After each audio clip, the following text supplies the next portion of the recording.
seguir agora falando sobre o funeral da Rainha Elizabeth II, que vai ser enterrada na próxima segunda-feira.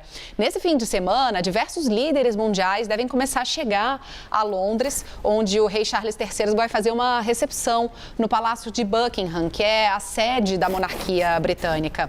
A gente volta agora a falar desse assunto numa conversa com a Carolina Pavese, que é doutora em Relações Internacionais pela Escola de Economia e Ciência Política de Londres e especialista em Europa. Professora, muitíssimo obrigada pela sua presença aqui no Novo Dia. Bom dia, Rafael. Bom dia, Stephanie. É um prazer estar aqui com vocês hoje. Professora, enquanto a gente conversa, a gente vai vendo imagens ao vivo, né, dos súditos fazendo essa longa fila, virando a madrugada para conseguir fazer uma reverência ali em frente ao caixão da Rainha Elizabeth II. E na segunda-feira o grande momento, né, o momento chave com a chegada desses chefes de Estado. E é a primeira vez que nós, acho que o mundo inteiro, vai ver a despedida de um grande monarca como a Rainha Elizabeth II. Talvez porque como ela não exista outro, né? 70 anos à frente da realeza e uma figura importante no mundo inteiro, uma figura bem globalizada, né? O que a gente espera dessa cerimônia, inclusive politicamente, para o momento que vive o Reino Unido agora? Olha, essa cerimônia ela é bem importante porque ela tem colocado já todos esses 10 dias que levam o funeral até que a gente chegue no enterro da rainha, eles têm dado um grande protagonismo para o Reino Unido na política internacional. Todos os grandes veículos de comunicação de basicamente todos os países estão cobrindo esse evento, né? Então isso coloca sempre o Reino Unido em voga, em notícia. Vai ser o funeral na segunda-feira. Foi enviado o convite para todos os chefes de Estado, chefes de governo e outras monarquias também para que participassem desse evento. Haverá a presença de muitas personalidades importantes, como o próprio presidente americano Joe Biden, e também já surgiram controvérsias, inclusive no dia de hoje, né? Um convite foi enviado justamente para a delegação do governo chinês e hoje essa delegação foi impedida de participar desse evento, então isso gerou um atrito diplomático muito grande para o Reino Unido, que já está com relações estremecidas com a China há algum tempo, sobretudo em função das violações de direitos humanos que vem ocorrendo no Reino Unido. Então, a partir disso, um grupo de parlamentares do Partido dos Conservadores solicitou e conseguiu que o convite fosse desfeito, né? E isso gerou uma grande questão diplomática, onde o governo chinês também já respondeu negativamente. Estava prevista a viagem do vice-presidente da China para Londres para poder participar da cerimônia na segunda-feira, e isso já não deve ocorrer, né? Então, além de ter esse protagonismo, também esse evento já tem sido palco de atritos diplomáticos entre parceiros importantes.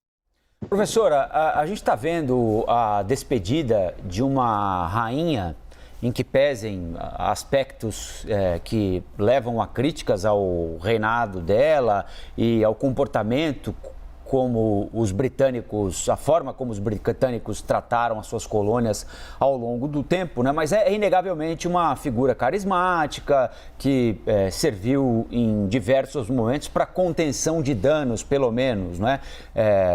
Inclusive em questões que podem transcender aquilo que é competência da família real britânica, não é? Passando mensagens de calma à população, de união a países que pertencem ao Reino Unido e em determinados momentos se demonstraram insatisfeitos com essa condição. Agora, o Reino Unido perde essa figura que exalava liderança e sobriedade.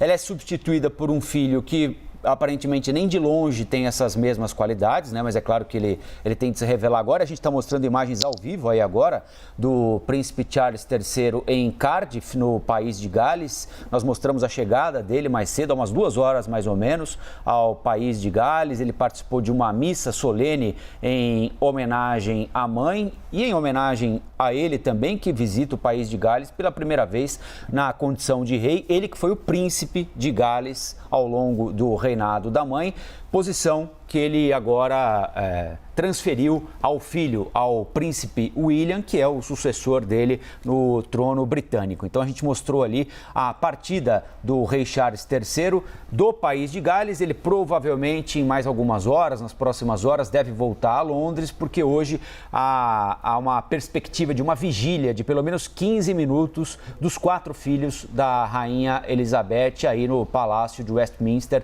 onde ela está sendo velada. A gente já está de volta ao palácio, mostrando aí para vocês mais cerimônias, provavelmente cerimônia de troca de guarda que vai ser feita agora. Afinal de contas, os guardas reais estão se revezando há alguns dias ali ao lado do caixão da rainha Elizabeth, e assim será até a segunda-feira, quando aqui no fim da madrugada, pelo horário de Brasília, começo da manhã, começa a cerimônia definitiva de sepultamento do corpo da rainha Elizabeth. Mas eu estava perguntando para a senhora, professora, é uma transição que já não seria simples, não é? Em condições normais de pressão e temperatura, porque sai uma figura muito popular e chega outra que vai ter de se provar popular, aliás, vai enfrentar o nariz torcido de muita gente por fatos do passado, não é, professor? Além disso, ele chega num momento de crise provocado pela inserção fundamental do Reino Unido na guerra entre Rússia e Ucrânia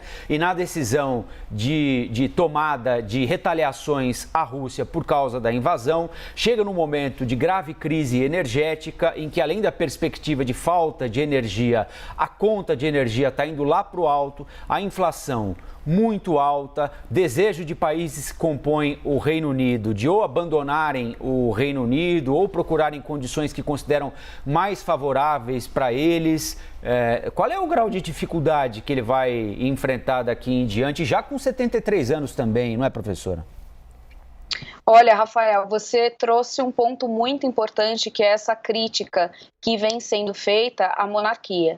Justamente com a morte da rainha, por um lado se tem saudado a coroa, se tem visto com muito apreço, né, essa figura, e isso tem acendido um afeto que a população britânica, sobretudo, tem pelo Reino Unido, mas tem dado muita visibilidade também à presença da coroa, para além desse aspecto um pouco afetivo que a gente possa identificar como um elemento ainda político vivo que sinalizava e continua a sinalizar a existência de um império em pleno século XXI. Né?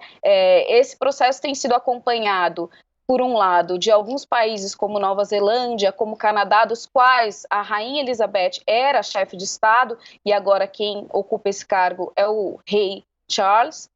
E esses países declarando feriado, declarando luto oficial, então reforçando esse vínculo com a coroa, mas, por outro lado, uma discussão também muito forte das ex-colônias, lembrando que até a década de 90 o Reino Unido tinha colônia. Hong Kong foi o último país, o protetorado, a se desvincular da coroa britânica, então é um processo muito recente ainda. Esses países aproveitando dessa oportunidade para colocar luz no que representou em termos de violações de direitos humanos, de como essa presença da monarquia britânica em todas essas colônias foi marcado por muito sofrimento e massacre das populações nativas, né? Então, esse passado um pouco obscuro da coroa tem vindo à tona e isso tem ganhado mais espaço nessa agenda. E é nesse contexto que o Charles precisará reinar. Você pontuou muito bem, há já um cenário interno de muita diversidade, de muita